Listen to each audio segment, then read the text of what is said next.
What is up, ladies and gentlemen? It's your boy Jason Cromwell 2560 here. And today, our 23rd commentary blog will be on why the My Little Pony, Friendship is Magic and Equestria Girls fanbase is toxic nowadays. And to keep that in mind that I still hate MLP myself, but not the 1983, the 1992, and the 2003 versions of this series, because they are way cooler, and cheaper at times.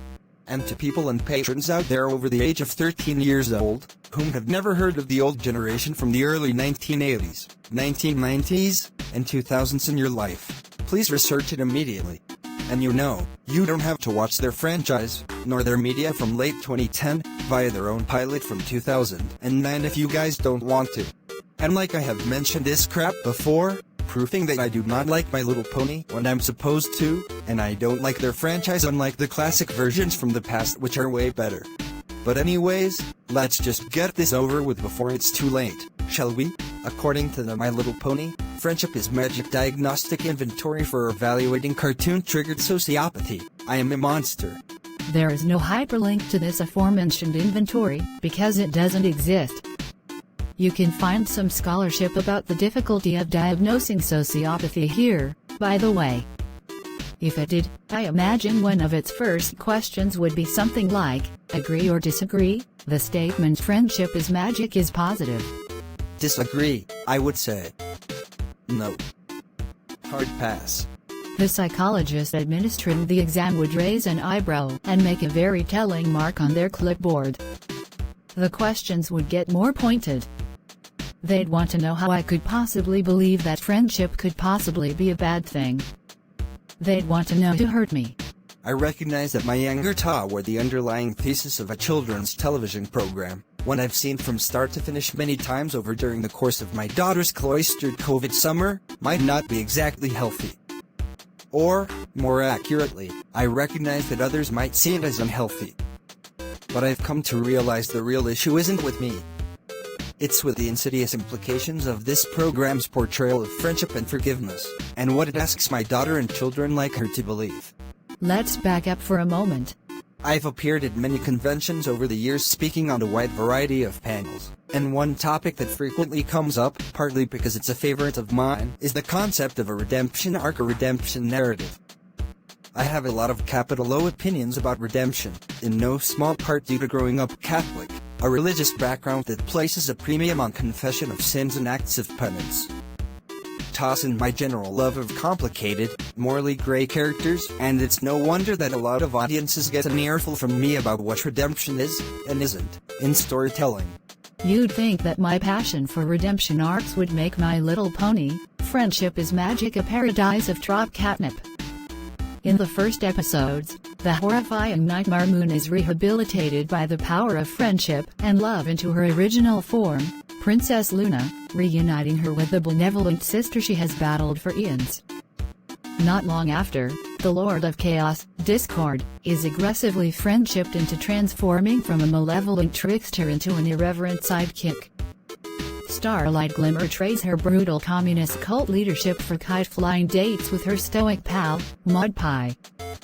The entire changeling species, less its cackling hive queen, is transformed by learning to feed themselves on friendship rather than devouring others' love. The difference is apparently extremely subtle, relying on the semantics of your friendship with me is the love I need to survive versus I survive because of your capacity for love.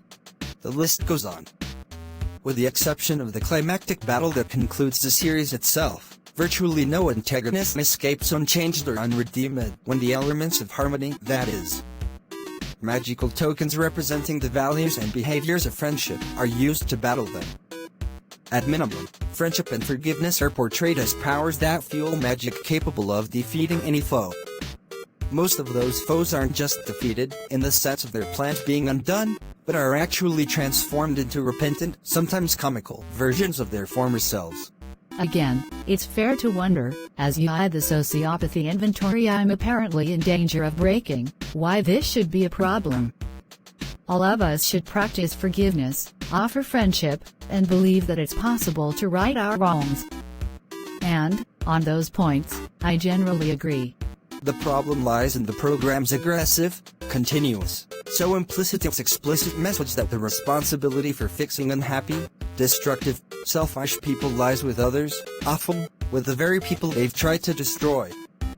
The heroes, also known as the main six, are the banbonies of a kind of toxic positivity, reinforcing the narrative that everyone should get a shot at redemption and coupling that with a call to action that they, and, by extension, their viewers in the world beyond Equestria, are only good and true friends if they do the emotional labor of making that redemption possible.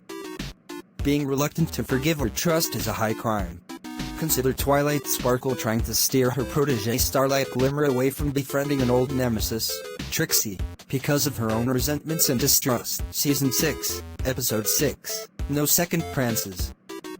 The entire episode revolves around her mistrust of Starlight Glimmer's judgment of whom to befriend, given her background as a former villain, and her assumption that Trixie would be a bad friend, something she quickly proves not to be. It is Twilight Sparkle who must make amends, and who puts herself in one embarrassing situation after another trying to withhold trust. My Little Pony wants its primarily young female audience to believe you can nice people into being good people. It puts the onus for making a better world on the people who are harmed, telling them that they need to extend a hand or a hoof, and that someone else's future or the future of their entire world depends on that choice. MLP seems to forbid characters creating boundaries. Redeemed characters are made to work for forgiveness, true, but forgiveness is always eventually given to anyone who seeks it, and sometimes, shockingly easily. At no point does the program model that it's okay to be hurt and say, you cannot make up for what you have done. It is the children's cartoon equivalent of the Facebook Unblock Challenge, demanding that people reinstate relationships with those they have curated out of their lives and apologize for asserting the boundary in the first place. It is a weaponization of kindness and empathy, with a weapon pointed back at the one supposedly wielding it. I've come to resent MLP not because of the many hours my daughter has spent watching it, effectively earworming me forever, but because it's trying to teach her that she can, and should, fix other people.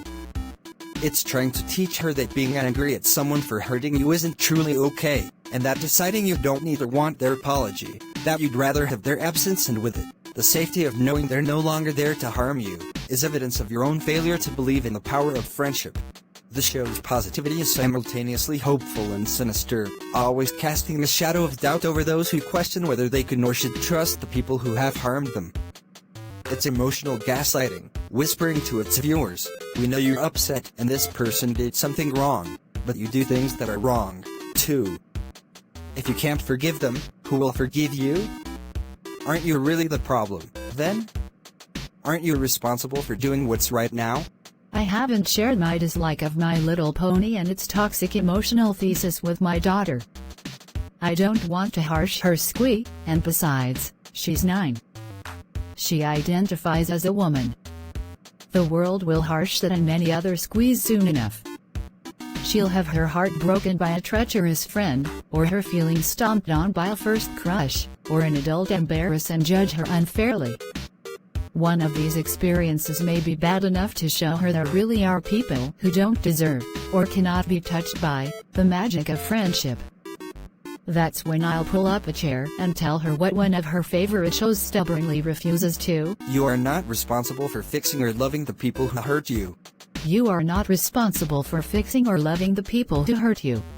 Whenever you state an opinion saying that My Little Pony, Friendship is Magic and My Little Pony, Equestria Girls, via the pilot series for 2009, also known as My Little Pony Adventures 09 Suckeggs, the 2D Flash South Korean/Hindu animation program or any other foreign animation program is mediocre bullcrap, the characters are nuisance, rarely the villains/antagonists of this series, and think that the old versions from the past, including the original movie from 1986, are way better through your childhood with true interesting fables, pure happiness, good storyline, swell life lessons, awesome problem solvings, plus solution and curiosity, or even something positive and way mature to you like that. The majority of those people, especially patrons, will rage at you, ruin your life, ruin your reputation, call you out, harass you, assault you, cyberbully you, send you hate messages, negative messages, horrible messages, terrifying messages, disgusting messages, dirty messages, explicit messages, and scary messages, including domestic or fantasy violence threats, death threats, arrested threats, discipline threats, punishment threats, day or night, grounded threats, boot camp threats, solidarity confinement threats, disowned threats, criticism threats, and all kinds of various other ridiculous and horrendous threats that you don't like over the year, nor your generation. They will also treat you like you are either part of the anti-brony brotherhood / anti-Pega sisterhood, or the fact that you are officially blinded by nostalgia. Plus they will force you to lose hatred and not be a coward over it all just because you don't like and hate their most favorite / overrated franchise from the 2010s, via the pilot series from 2009. Well then. There is nothing else that I can say about it, except the fact that this is the end of my 23rd of my commentary blog.